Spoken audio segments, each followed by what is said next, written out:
Hello friends, आज मैं आपके लिए लाई हूँ एक नई वीडियो जिसमें मैं आपको बताऊंगी RD account in post office. अभी रिसेंटली गवर्नमेंट ने हर एक पोस्ट ऑफिस स्कीम के रेट ऑफ इंटरेस्ट रिवाइज किए हैं, जिसमें से एक स्कीम है RD account in post office, जिसमें रेट ऑफ इंटरेस्ट जो है वो इंक्रीज़ हुआ है और अभी जो करंट रेट ऑफ इंटरेस्ट है ये है 6.7%। तो इस वीडियो में हम बात करेंगे कि इसमें कौन कौन अकाउंट ओपन कर सकता है, क्या करंट रेट ऑफ इंटरेस्ट है, अगर आप इसको पूरे टेन्योर 5 साल तक चलाते हैं तो आपको क्या मैच्योरिटी बेनिफिट मिलेगा। इस पॉलिसी के अंदर अगर आप लोन लेना चाहें तो उसका क्या प्रोसीजर है। इसके अलावा अगर इन बिटवीन द टेन्योर आप ये पॉलिसी बंद करना चाहते हैं तो उसके क्या टर्म्स एंड कंडीशन है। तो चलिए शुरू करते हैं। सबसे पहले बात करते हैं कि इस पॉलिसी में कौन इन्वेस्ट कर सकता है। तो इसमें कोई भी माइनर पर्सन भी इन्वेस्ट कर सकता है विद गार्जियन, और इसके अलावा कोई भी 18+ पर्सन इसमें इन्वेस्ट कर सकता है। अगर आप चाहें तो इसमें जॉइंट अकाउंट भी ओपन कर सकते हैं 2 लोगों के साथ या मैक्सिमम 3 लोग के साथ। अगर बात करें कि एक पर्सन कितने अकाउंट ओपन कर सकता है तो इसकी कोई बाउंडेशन नहीं है, कोई भी पर्सन मल्टीपल अकाउंट ओपन कर सकता है। अब बात करते हैं इसमें डिपॉजिट का अमाउंट क्या है। तो इसमें मिनिमम आप 100 रुपये तक डिपॉजिट कर सकते हैं, मैक्सिमम की कोई लिमिट नहीं है। इसके बाद अगर आप इन्वेस्ट करना चाहें तो कोई भी डिजिट का अमाउंट जिसके लास्ट में 0 हो, मतलब 10 के मल्टीपल में आप कोई भी अमाउंट का डिपॉजिट कर सकते हैं, लाइक 1, 10, 120, 130, कितने भी अमाउंट का। अगर आप ये पॉलिसी 1 से 15 के बीच में स्टार्ट करते हैं तो जो आपको डिपॉजिट करना होगा वो हर मंथ इसी सेम टाइम पीरियड के बीच में ही करना होगा। इसी तरीके से अगर आप 16 टू 30th या 31st के बीच में ये स्कीम ओपन करते हैं तो आपको सेम टाइम पीरियड में ही इसमें अमाउंट को डिपॉजिट करना होगा। अब एक ध्यान देने वाली बात यह है कि इसमें जिस अमाउंट का आप आरडी स्टार्ट करेंगे सेम अमाउंट आपको थ्रू आउट द टेन्योर रखना पड़ेगा। आप उसको घटा या बढ़ा नहीं सकते हैं। फॉर एग्जांपल, अगर आप 1000 से ओपन करते हैं और आप सोचते हैं कि अगले मंथ आप 2000 इन्वेस्ट कर दें तो वो पॉसिबल नहीं है। उसके लिए आपको एक फिर नई पॉलिसी ही स्टार्ट करनी पड़ेगी।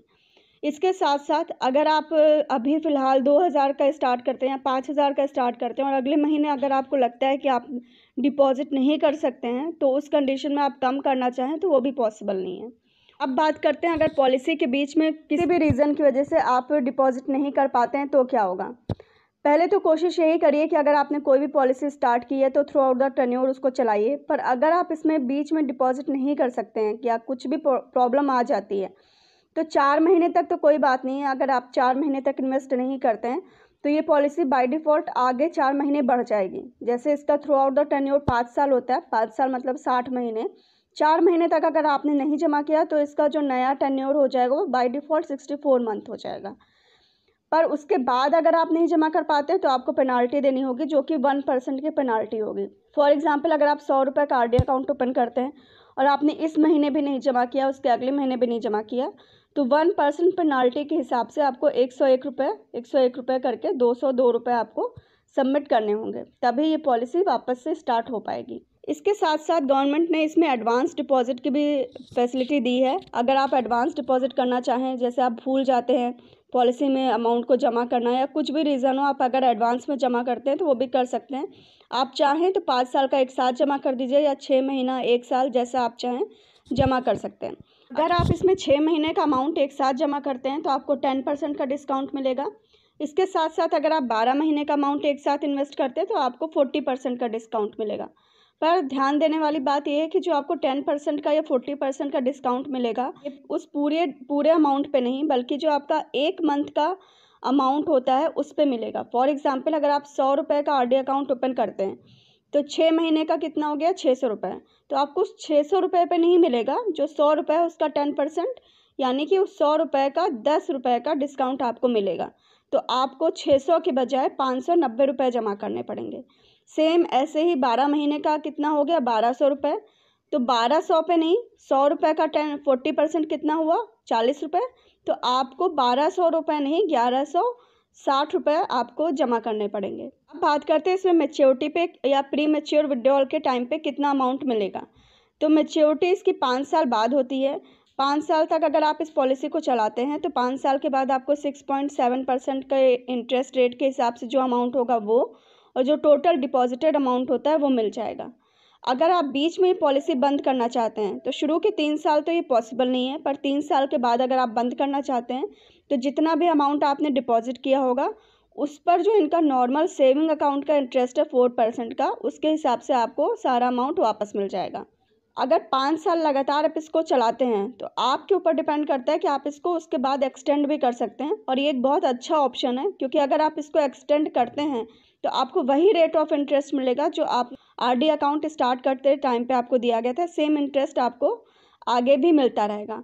फॉर एग्जांपल अगर आप 3.5 साल तक और आगे चलाते हैं इसको और बाद में बंद करना चाहते हैं, तो जो शुरू के 3 साल होंगे उस पर आरडी अकाउंट के हिसाब से ही आपको रेट ऑफ इंटरेस्ट मिलेगा, और जो बचे हुए 6 मंथ होंगे उसमें आपको नॉर्मल सेविंग अकाउंट का रेट ऑफ इंटरेस्ट यानी कि 4% का इंटरेस्ट मिल जाएगा। तो ये एक अच्छा ऑप्शन है, आप चाहें तो ऐसा कर सकते हैं। अब कुछ एग्जाम्पल लेकर देखते हैं कि इतना अमाउंट इन्वेस्ट करने पर आपको कितना मिलेगा। तो फॉर एग्जाम्पल अगर आप 500 रुपये महीने का जमा करते हैं तो आपका जो है 60 मंथ के हिसाब से या 5 साल के हिसाब से आपने टोटल कितना जमा किया, 30,000 रुपीज़। इस 30,000 अमाउंट पे आपको जो रेट ऑफ इंटरेस्ट मिलेगा वो 5,681 रुपीज़ मिलेगा।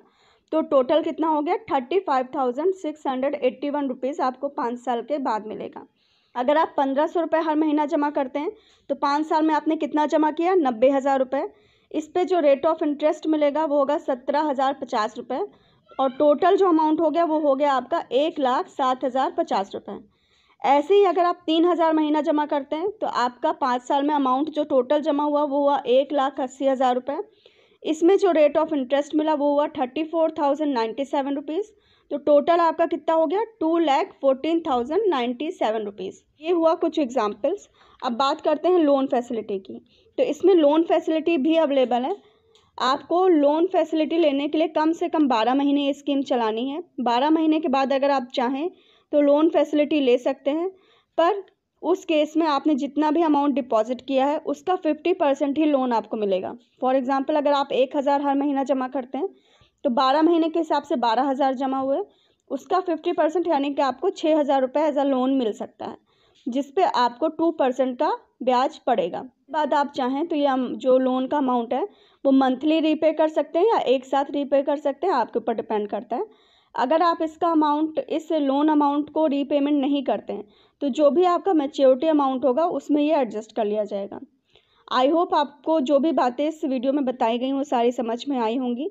फिर भी अगर ऐसा सच कोई भी क्वेश्चन है तो आप कमेंट बॉक्स में मेंशन करिएगा, मैं कोशिश करूँगी आपके हर एक क्वेश्चन का आंसर देने के लिए। Okay, thank you for watching the video, और फिर अब नेक्स्ट वीडियो में मिलते हैं। Thank you and bye bye.